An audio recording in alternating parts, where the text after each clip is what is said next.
सभी भाइयों और बहनों को जय मसीह की। आज हम नीति वचन 28 के वचन 15 से 28 पर मनन करेंगे, जहां परमेश्वर केवल ज्ञान ही नहीं देता बल्कि हमारे हृदय की परीक्षा भी करता है।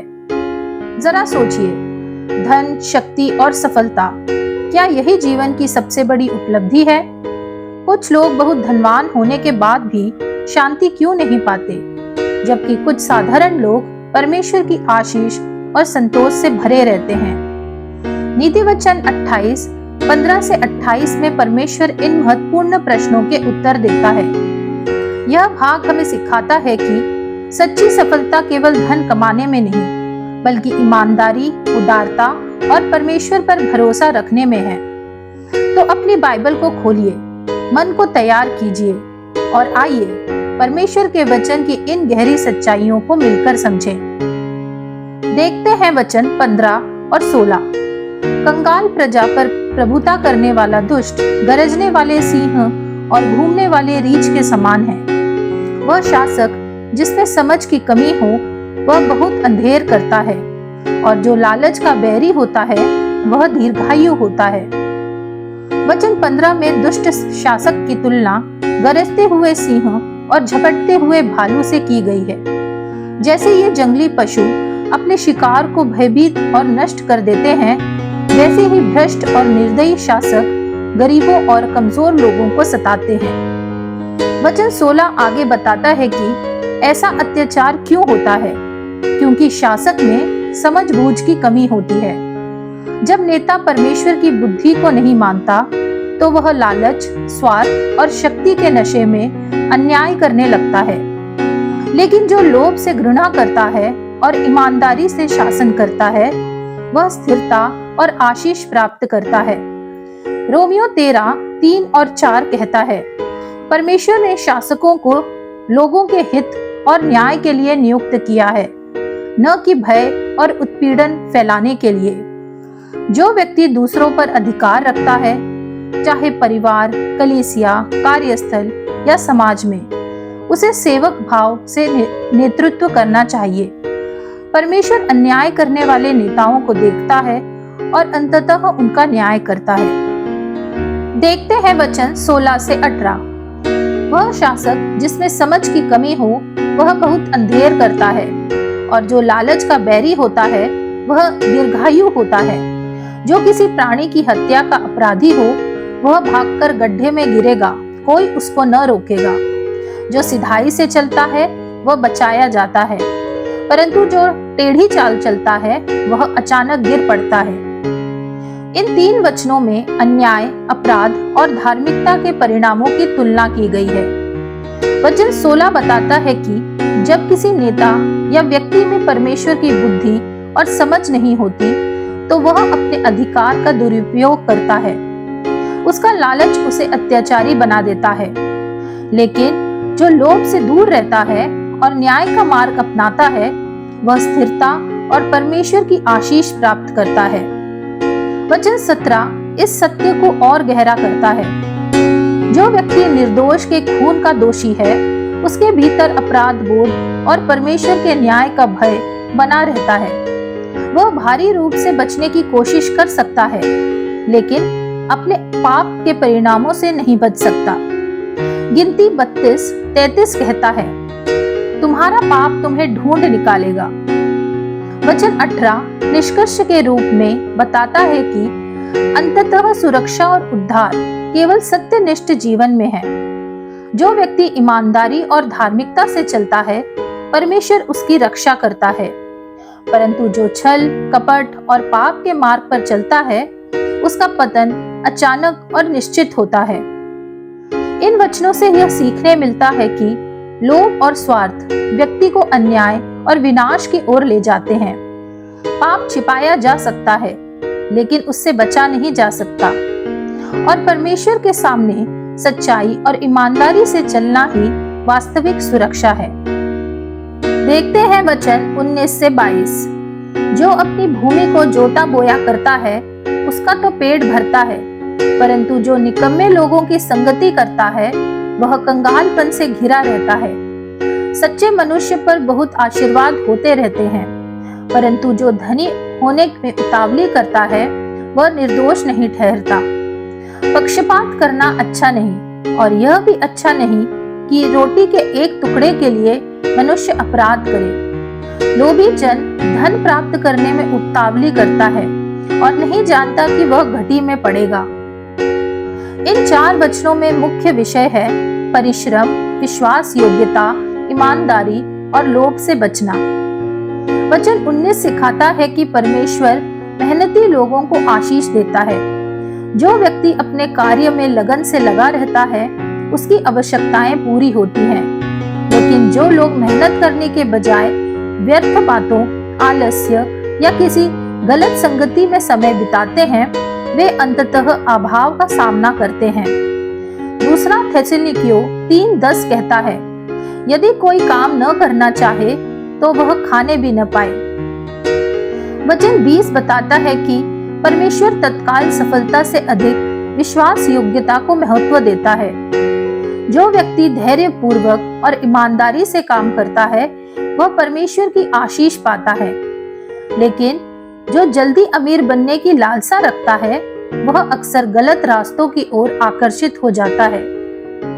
वचन 21 दिखाता है कि लोभ मनुष्य के चरित्र को इतना गिरा सकता है कि वह छोटे लाभ के लिए भी न्याय और सत्य को बेच देता है। पक्षपात और भ्रष्टाचार की जड़ अक्सर स्वार्थ ही होता है। वचन 22 इस खंड का निष्कर्ष है। लोभी व्यक्ति धन कमाने की इतनी जल्दी में होता है कि उसे यह दिखाई नहीं देता कि उसका लालच अंततः उसे विनाश और कंगाली की ओर ले जा रहा है। पहला तीमुथियुस 6:9-10 कहता है, जो धनी होना चाहते हैं वे परीक्षा और फंदे में फंसते हैं, क्योंकि धन का लोभ सब प्रकार की बुराइयों की जड़ है। इन वचनों से सीख मिलती है कि जल्दी अमीर बनने की इच्छा अक्सर गलत निर्णयों की ओर ले जाती है। पक्षपात और भ्रष्टाचार परमेश्वर को अप्रिय है। सच्ची समृद्धि विश्वास योग्यता और ईमानदारी से आती है, और परमेश्वर परिश्रम करने वालों को आशीष देता है। देखते हैं वचन 23 से 25। जो किसी मनुष्य को डांटता है वह अंत में चापलूसी करने वाले से अधिक प्यारा हो जाता है। जो अपने माँ बाप को लूट कर कहता है कि कुछ अपराध नहीं, वह नाश करने वाले का संगी ठहरता है। लालची मनुष्य झगड़ा मचाता है, और जो यहोवा पर भरोसा रखता है वह हुष्ट पुष्ट हो जाता है। इन 3 वचनों में मुख्य विषय है सत्यनिष्ठा, सम्मान और परमेश्वर पर भरोसा।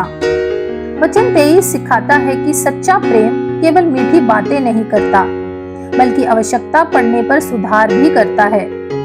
जो व्यक्ति प्रेम पूर्वक किसी की गलती बताता है वह वास्तव में उसका भला चाहता है, जबकि चापलूसी करने वाला केवल लोगों को खुश करने के प्रयास करता है, चाहे वे गलत मार्ग पर ही क्यों न जा रहे हों।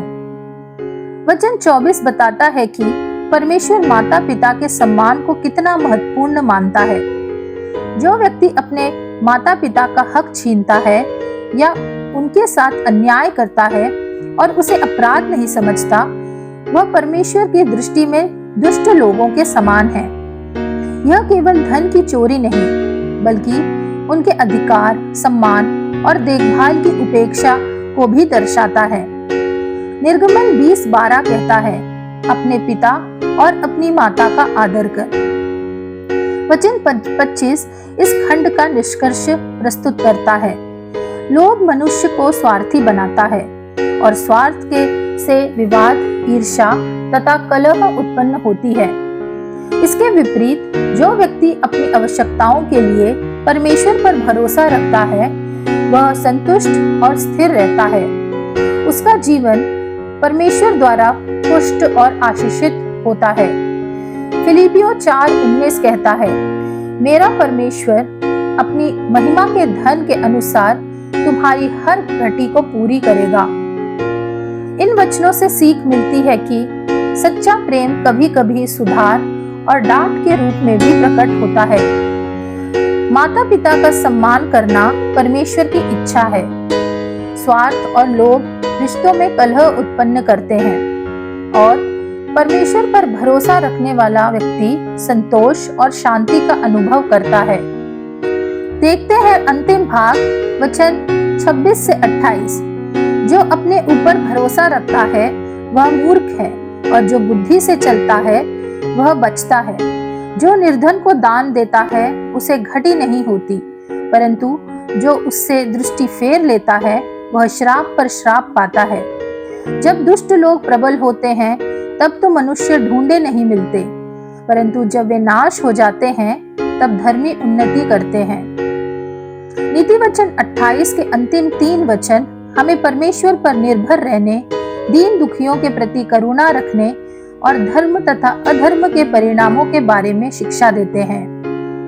वचन 26 बताता है कि मनुष्य की अपनी समझ सीमित है। जब कोई व्यक्ति केवल अपनी बुद्धि, अनुभव या विचारों पर निर्भर करता है और परमेश्वर की सलाह को अनदेखा करता है, तब वह मूर्खता का मार्ग चुनता है। लेकिन जो परमेश्वर के वचन और उसकी बुद्धि के अनुसार चलता है वह गलत मार्ग से बच जाता है।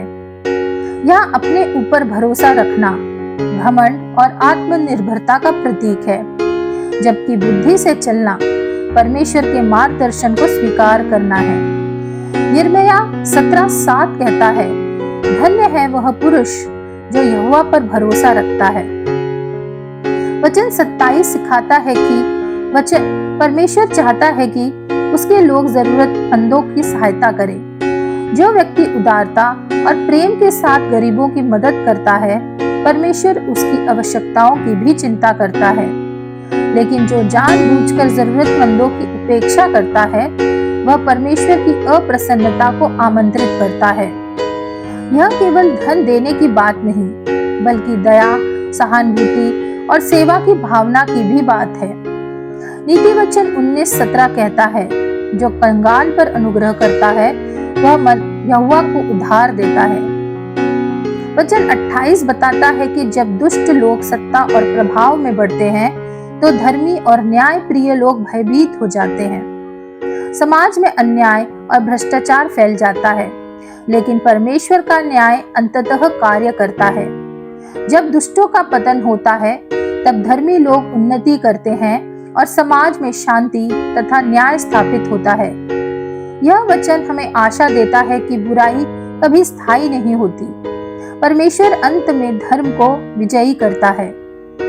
इन वचनों से सीख मिलती है कि अपनी बुद्धि से अधिक परमेश्वर की बुद्धि पर भरोसा करें।